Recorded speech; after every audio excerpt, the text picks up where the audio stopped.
Lambert Reyes po. Alam. Nagko-comment ako kanina. Lambert. Okay. Ano may paglingkod ko, sir? Naghahanap ka rin ng ka-Valentines?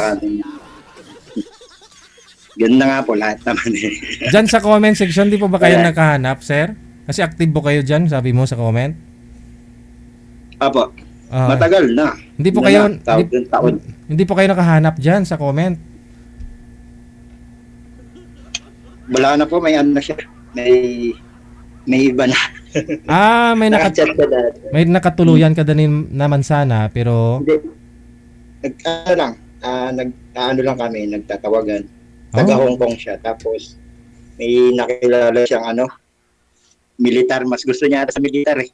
iba ka dito rin sa Pilipinas. Yung lalaki. Nasa Hong Kong siya. Yung lalaki. Yung babae. Yung lalaki. Ako, nandiyan yung lalaki. Yun lang. Kasi siguro gusto niya magaling pumitik. Try mo rin ulit, sir, no? Malay mo baka meron pong may maibigay po si manager kung PM ka po dito during live, ha? Okay lang, okay lang po eh. Yung naman eh, yung love life naman eh. Hindi naman yan minamadali eh. Siyempre kailangan pumondo ka rin ng yung patient ba? Tsaga lang.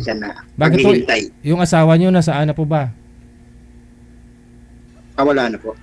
Namatay na? Nasa Maynila. Namatay na? Nasa Pinas.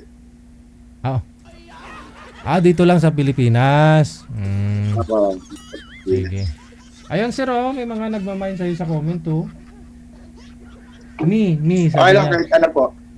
Hindi naman po agad yan, di ba? Na kapag nagkatawagan kayo mas maganda yung magkakilanlan muna. Magkakilala kayo. Kasi mahirap naman yung papasok ka kagad sa gusto mo mahal na kagad. Ibang usapan kasi kapag sinabi mong mahal na kagad eh. Yung kasi Kuwait, baka mamaya magbago pa.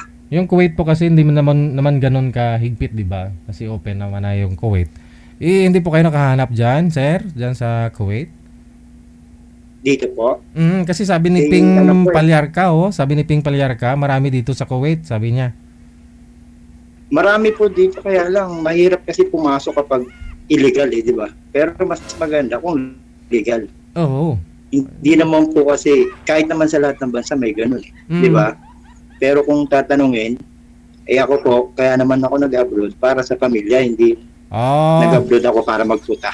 So ibig sabihin, ayaw mo sa ma-abroad maghanap, pero naghanap ka dito sa akin. Sa abroad ka pa naman mas ngayon maganda po yung ganun. Ayaw mo nang andyan. Yung sanay sa yung sanay po sa LDR. Kasi, LDR po. Tatag.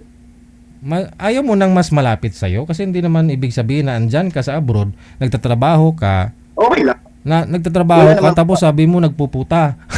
Hindi naman ibig sabihin na dyan ka, nagtatrabaho ka lang. Di ba?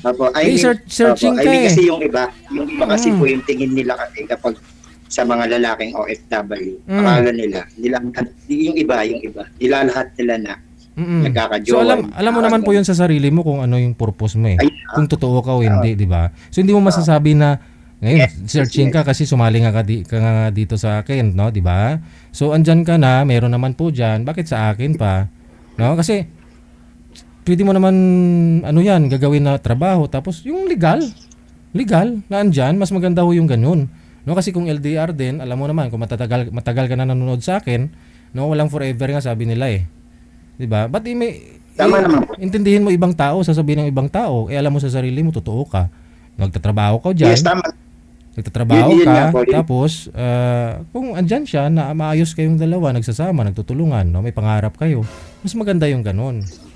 No? Hindi, okay, yun naman din sa okay naman din yung ganun. Kaya lang ang sa akin lang po kasi minsan ang mahirap kasi pumasok parehas kami OFW hindi naman legal. Yung punto ko pa mas maganda yung pag pumasok kayo sa isang ganyan, kagaya kayo parehas kayo OFW tapos dito rin.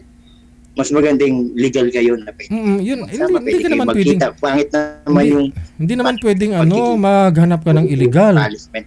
Hindi naman pwedeng illegal papasukan mo. Siyempre illegal. Yun nga. yung tinutukoy ko, maghanap ka dyan ng legal. No? Yung andyan sa'yo. Diba? Na-try nyo na po ba? Yung bagay.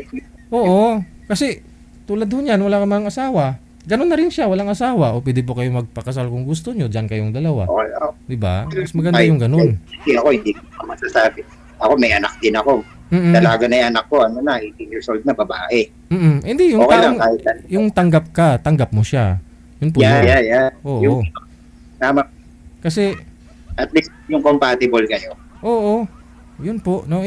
Kaya tinatanong kita kanina kung meron ka po diyang nahanap. Kasi nga naghahanap wala ka. Wala.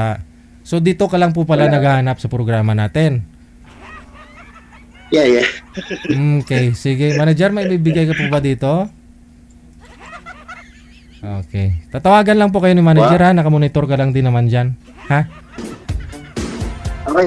Okay. Thank you. Salamat po.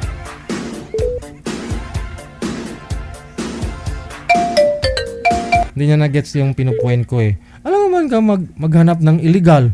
'Di ba? Hindi naman lahat to diyan sa Kuwait illegal, no? Kahit sa bansa may nagliligal, may nag-illegal.